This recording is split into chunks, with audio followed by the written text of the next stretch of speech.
really quick word of warning before you start this video. You need to make sure you have an adult supervising you when you'll be using the stove on an oven which is hot, so you need to be really careful and have someone watching you all times. And at the end, you need to ask an adult to take the tin foil off of the saucepan because it'll be really hot.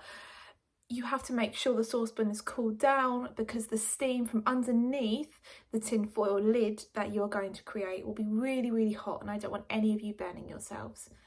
Anyway, that's just a quick word of warning. So an adult supervising, making sure that you're careful with the stove and that you're really careful at the end that you don't lift off, you don't get tempted to rip off that tin foil straight away. You wait for it to cool down, you wait for that water to cool, that saucepan to cool, and then you can take off the lid. That's it. Have fun with this experiment. Right, hello Year 5, welcome. So we are imagining the stove is the earth creating heat, and you're going to want to put it on a medium heat, imagining the earth is a medium heat, and cover it just halfway.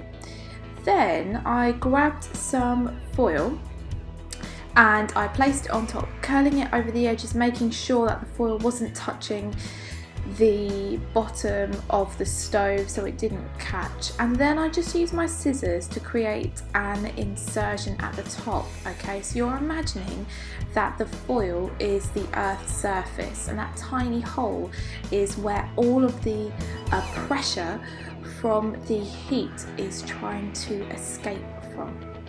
I then wanted to create a paper fan.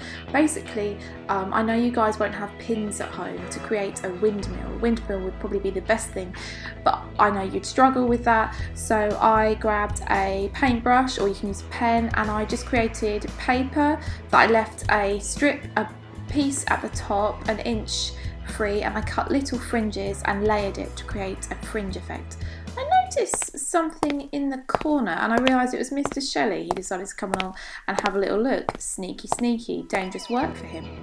Anyway, I placed the paper over the steam once the water was boiling, and as you can see, the paper started to coil, lift and curl. That's from the steam, but it also was gently moving from the pressure from the steam created by geothermal energy. Mr. Shelley was a little bit silly and got a bit curious, and oh dear. Yeah, not good news, guys. He boiled badly.